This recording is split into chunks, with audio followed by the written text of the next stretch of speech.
Plastic இல்லா வாக்குறுதி.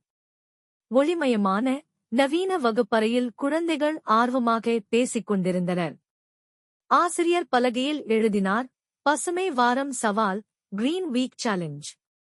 சில மாணவர்கள் சிரித்துக்கொண்டு, இது சலிப்பானது என்று கிசுகிசுத்தனர்.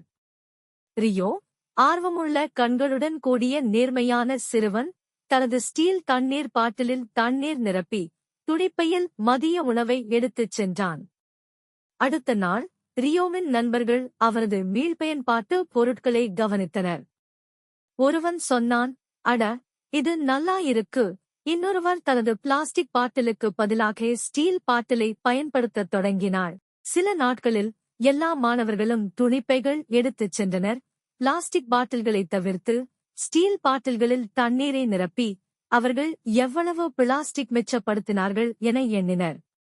வெள்ளிக்கிழமை காலை வகுப்பு ஒரு பலகையில் எழுதியது, 200 பிளாஸ்டிக் பாட்டில்கள் மிச்சம். அனைவரும் உற்சாகமாக கை தட்டினர்.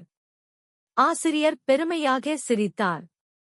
ரியோ பச்சை பேனரை பார்த்து புன்னகைத்தான். வெளியில் பறவைகள் பறந்தன. மாற்றம் ஒரு சிறிய செயலில் தொடங்குகிறது, அதை விரைவில் பலரும் பின்பற்றுவர்.